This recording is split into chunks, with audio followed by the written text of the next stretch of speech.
आप सभी को जय मसीह की, प्रभु यीशु की बड़ी महिमा हो। मैं पास्टर पूनम सिंह स्वागत करती हूँ आपका अपने चैनल में। और देखिए, मैं आपको आज क्यों ये वीडियो में बना रही हूँ। मैं इसलिए ये वीडियो को बना रही हूँ, मैं इन बातों को इसलिए बोल रही हूँ कि परमेश्वर ने भविष्यद्वक्ताओं को चेतावनी देने के लिए चुना था।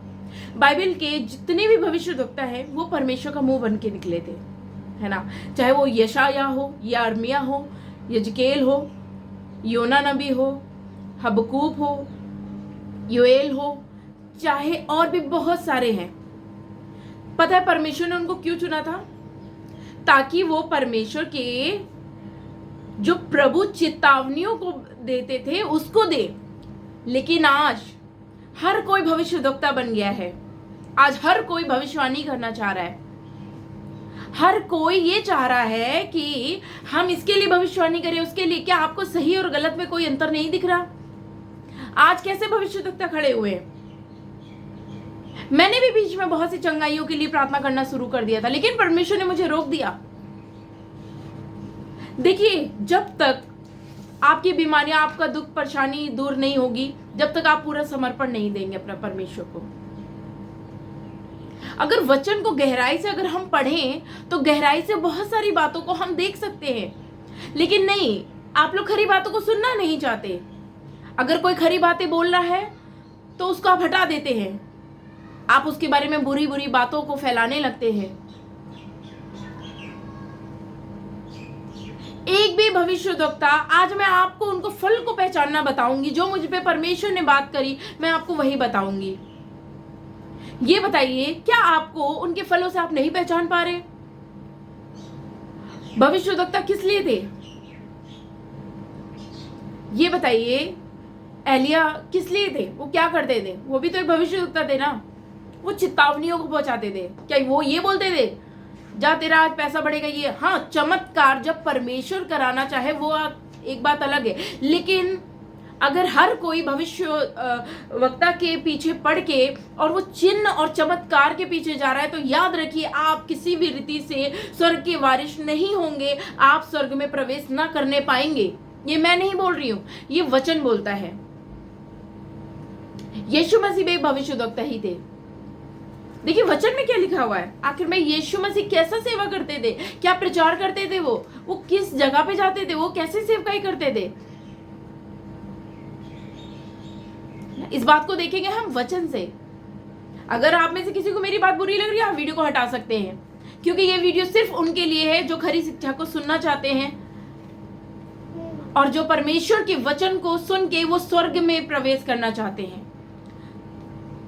अगर आप परमेश्वर के वचन में बने रहेंगे और प्रभु के वचन को ग्रहण करे रहेंगे, तो याद रखिएगा, आप संसारिक बातों में कभी नहीं फंसेंगे। आपका मन, आपका हृदय हमेशा स्वर्गीय वस्तु पे लगा रहेगा, है ना। देखिए यीशु मसीह क्या प्रचार करते थे, आइए वचन में देखते हैं। वचन में क्या लिखा हुआ है? लूका अध्याय 8 उसकी पहली आयत में ही लिखा हुआ है साफ, इसके बाद वह नगर नगर और गांव गांव प्रचार करता हुआ और परमेश्वर के राज्य का शुभ समाचार सुनाता हुआ फिरने लगा। परमेश्वर के शुभ समाचार का प्रचार और राज्य का प्रचार करता और फिरता सुनाने लग गया। और उसके संग कौन थे? और उसके संग उसके 12 चेले उसके साथ थे, और कुछ स्त्रियां भी थी जो दुष्ट आत्माओं से ग्रस्त थी, वो छुड़ाई गई थी, है ना। उनके नाम भी इसमें मेंशन है। और कुछ ऐसी स्त्रियां थी जो उनको पैसों से सपोर्ट करती थी यीशु मसीह को, जिससे उनकी सेवकाई चलती थी। लेकिन आज आप लोग को क्या चाहिए? अगर आपके लिए प्रार्थना किया गया, अगर आप सही नहीं हुए, तो वो झूठा है, वो परमेश्वर की ओर से नहीं है। हो सकता है कि आप परमेश्वर के वचन पे ना चल रहे हो सकता है आप परमेश्वर की आज्ञाओं पे ना चल रहे हो। आप लोग कितना वचन पढ़ते हैं? आप कितने बाइबल पढ़ते हैं? नहीं पढ़ते। आप लोग सिर्फ यूट्यूब को खोल खोल के देखते रहते हैं और इधर उधर की वीडियो उठा उठा के देखते हैं, और जिसको पाते हैं उसको फॉलो कर लेते हैं, सब्सक्राइब कर लेते हैं, उसके पीछे लग जाते हैं। लेकिन क्या पवित्र आत्मा ने ऐसा बोला है करने के लिए? क्या परमेश्वर ने या पौलुस ने बार बार नहीं बोला था, परख के देखो, परख के देखो, परख के देखो? क्या आज आप परख रहे हैं लोगों को? नहीं परख रहे हैं, नहीं परख रहे ना। लेकिन आपको क्या चाहिए? सिर्फ प्रार्थना करना। बिल्कुल यीशु मसीह के नाम से हर एक बीमारी दूर होती है। और जब परमेश्वर ने कोढ़ी थे और बाकी जितने, तो उनसे क्या बोला था? जा और दोबारा पाप मत करना, दोबारा पाप मत करना। ये नए नियम के हिसाब से मैं बता रही हूं, जो वचन में लिखा है ना। लेकिन आज आप वो सुनना चाहते हैं जो आपका मन हो रहा है, आप मोटिवेट होना चाहते हैं खाली। स्वर्ग में जाना है या नहीं जाना है किसी को इससे मतलब नहीं है।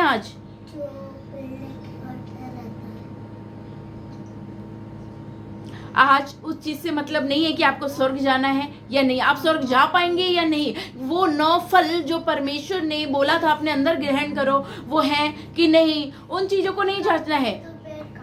लेकिन क्या देखना है? लेकिन क्या देखना है? ये देखना है कि कौन चंगा हो रहा है, कौन से भवन में बहुत सारी चंगाइयां हो रही है। इस चीज को देख के मत आप किसी के पीछे भागिए। परमेश्वर ने चेतावनी देने के लिए भविष्यद्वक्ताओं को ठहराया था। आशीष आपको आपके कर्मों से मिलेगी, ना कि किसी उससे मिलेगी। और जब आप मेहनत करेंगे तब मिलेगी। यदि आज आप वचन में परमेश्वर के संग बने रहेंगे, तब आपकी शराब भी छूट जाएगी, आपकी दारू भी छूट जाएगी, आपका लड़की का पीछा लगना, व्यभिचार करना, इन सब से आप छुटकारा कब पाएंगे? जब आप परमेश्वर के वचन में बढ़ेंगे, ना कि किसी की प्रार्थना की वजह से। ऐसा बिल्कुल भी नहीं होगा, है ना। आप चाहे जितना पैसा दे दीजिए, चाहे जितना दान दशमांश दे लीजिए, यदि आप वचन पे नहीं चल रहे हैं, ये सारा करना व्यर्थ है। जब आप स्वर्ग ही नहीं जा पाओगे तो फायदा ही क्या है? क्या आप दान दशमांश दे के क्या आप स्वर्ग में प्रवेश कर जाएंगे? याद रखिएगा, परमेश्वर ने बोला था, चाहे वो कोई भविष्यद्वक्ता हो, चाहे वो कोई प्रीचर हो, चाहे कोई अपोस्टल हो या कोई इवेंजलिस्ट हो, कोई भी हो, यदि उसके अंदर प्रभु के फल नहीं है तो वो स्वर्ग में प्रवेश नहीं करेगा। चाहे जितना भी चिन्ह चमत्कार दिखा ले, चाहे जितना भी वो कर ले, है ना। नहीं करना है ऐसा। देखिए, परखिए।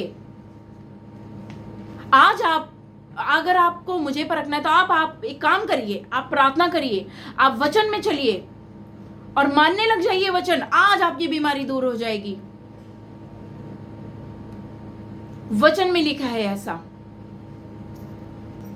वचन में लिखा है। यूहन्ना की पुस्तक उसका 15 अध्याय में लिखा है, सच्ची दाखलता मैं हूं और मेरा पिता किसान है। जो डाली मुझ में है और नहीं फलती उसे मैं काट डालता है, और जो फलती है उसे वह छांटता है ताकि और फले। तुम तो उस वचन के कारण जो मैंने तुमसे कहा है शुद्ध हो। तुम मुझ में बने रहो और मैं तुम में। जैसे डाली यदि दाखलता में बनी रहे तो अपने आप से नहीं फल सकती, वैसे ही तुम भी यदि मुझ में बने रहो तो नहीं फल सके। मैं दाखलता हूँ, तुम डालियाँ हो। जो मुझ में बना रहता है और मैं उसमें, वह बहुत फल पाता है, क्योंकि मुझसे अलग होकर तुम कुछ भी नहीं कर सकते। और आगे लिखा है, यदि कोई मुझ में बना ना रहे तो वह डाली के समान फेंक दिया जाता और सूख जाता है और लोग उन्हें बटोर कर आग में झोंक देते हैं। देखिए, वचन साफ साफ बोल रहा है, आज आपको उसमें बने रहना है और परमेश्वर को अपने अंदर बनाए रखना है। तब आप फलवंत होंगे, तब आप आशीषित होंगे। आपके जीवन में चाहे जितनी परीक्षाएं आ जाएं, लेकिन क्या आप उन परीक्षाओं में खड़े हैं? क्या आप उन परीक्षाओं से निकल रहे हैं? क्या आप प्रार्थनाओं को कर रहे हैं? क्या आप उस परीक्षा में परमेश्वर को ये बोल रहे हैं, प्रभु तेरा मैं धन्यवाद करता हूं या करती हूं? क्या आज आप ऐसा कर रहे हैं? क्या आज आप चर्च की संगति ले रहे हैं? क्या आज आपने भवन जाना रोका है अपने आप को? अगर आज आप भवन नहीं जा रहे, यदि आपने आज मसीही लोगों का, ऐसे मसीह जो परमेश्वर की ओर से हैं, जिनके फल परमेश्वर की ओर से हैं, याद रखिए वो फलवंत है कलीसिया। ठीक है,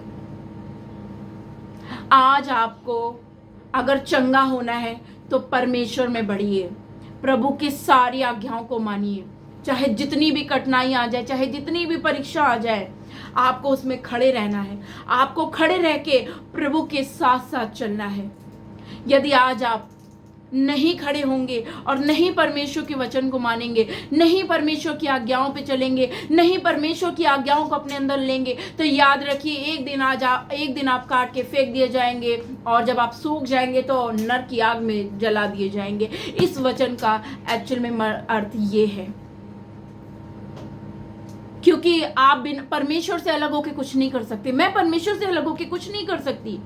आज मैं जो बोल रही हूँ ये परमेश्वर की ओर से बोल रही हूँ। मैं आपको खुश करने वाली बातें नहीं बोल सकती। आज आप देखिए, जांचिए अपने आप को कि आज आप क्या कर रहे हैं। परमेश्वर के वचनों को अपने अंदर ग्रहण कर लीजिए। आपकी दारू भी छूट जाएगी, आपकी बीमारी भी चली जाएगी। आप परीक्षा में हैं तो प्रार्थना करिए, परमेश्वर आपको आशीष देंगे। प्रभु की महिमा करिए अपने जीवन से। इधर उधर जाके 25,000, 20,000, 24,000, 30,000, लाखों रुपए देके कुछ फायदा नहीं है। स्वर्ग में नहीं जा पाएंगे आप ऐसे। आज आप देखिए आखिर में है ऐसा क्यों, एक्चुअल में ये क्यों हो रहा है। क्या आज आप परमेश्वर के वचन पे चल रहे हैं? क्या आज आपने परमेश्वर के वचन को अपने अंदर ग्रहण किया है? बोला, आप समझ रहे हैं ना मेरी बात को? और परमेश्वर उन्हें छांटता है जिनसे परमेश्वर प्रेम करता है, जो उनमें बने रहते हैं। मैं बहुत छांटी जाती हूँ, बहुत डांट पड़ती है मुझे, और मैं धन्यवाद करती हूँ परमेश्वर मुझसे प्रेम करता है और परमेश्वर मुझसे काम लेते हैं। तो यदि आज आप बीमारी में, परेशानी में हैं, तो याद रखिए परमेश्वर के वचन को अपने अंदर ग्रहण करिए और पाप ना करिए। आप सभी को जय मसीह की। प्रभु आप सबको बहुत आशीष दे। God bless you. और खरी शिक्षा को सुनना शुरू करिए, इधर उधर मत भागिए, क्योंकि जो दिखता है वो होता नहीं है, और जो होता है वो दिखता नहीं है। एक्चुअली वचन को उठा के देखिए, वचन को पढ़ना शुरू कर दीजिए। बहुत सारे पास्टर लोगों ने भी अंधेरे में रखा हुआ है लोगों को कि तुम यहाँ आओ, इतना दो, तब तुम चंगे होगे। क्या ये सही है? क्या ये सही है? नहीं, ये सही नहीं है। जब तक परमेश्वर ना करे तब तक आप कुछ नहीं कर पाएंगे। अपने आप को तैयार करिए परमेश्वर के राज्य में प्रवेश करने के लिए। ठीक है, भविष्यवाणी करवाने के लिए आप लोग इधर उधर भागते हैं। वचन क्या कहता है? क्या सिखाते हैं आप अपनी कलीसिया को? क्या सिखाते हैं? खरी शिक्षा इसलिए लोग नहीं सुनना चाहते क्योंकि उनको सिखाया नहीं जा रहा।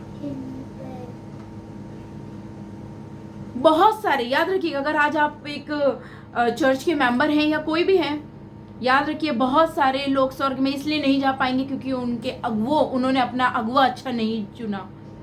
उन्होंने एक ऐसा अगुआ चुना जो उनको खुश कर सके, जो उनके लिए ये भविष्यवाणी कर सके, जा तेरा कल लाखों रुपए आ जाएगा, ये आ जाएगा, वो आ जाएगा। लेकिन मेरा बच्चा अगर गलत करेगा ना तो मैं उसे डांटूंगी, बेटा ऐसा तूने कैसे किया? नहीं, गलत है बेटा, ऐसा नहीं करना है तुझे। और अगर वो गलत कर रहा है और मैं फिर भी बोलूं, नहीं बेटा, very good, good good good good, well done, करते रहो, नर्क जाएगा या स्वर्ग जाएगा? अंत बाद में वो मार खाएगा, या तो पुलिस से मार खाएगा या तो मेरे से मार खाएगा। तो देखिए, अगुओं को भी सोच समझ के चुनिए। आज आपका अगुआ क्या सिखा रहा है, आपको इस चीज को परखिए। आपको क्या बातें बोल रहा है, चीज को देखिए। परमेश्वर के वचन को उठा के बात करिए। किसी की बातें नहीं अच्छी लग रही, आप बात करो उससे, बेइज्जती नहीं करो, पर्सनल में बात करो, आप चाहे जैसे बात करो। आप परमेश्वर की महिमा अपने जीवन से करिए। मैं यहाँ बताना ये चाह रही हूँ अंत में कि सही अगुओं को चुन लीजिए, वरना उन अगुओं को, वो तो जाएंगे, साथ में आप भी, वो आपको भी ले डूबेंगे। यिर्मयाह की पुस्तक 22 अध्याय में ऐसा लिखा हुआ है ये चीज। चरवाहे फूंक दिए जाएंगे, उड़ा दिए जाएंगे भूसी के समान। तब पूछेगा परमेश्वर क्या करोगे आप? सच्चे अगुआ को चुनिए। आप सभी को जय मसीह की। God bless you all.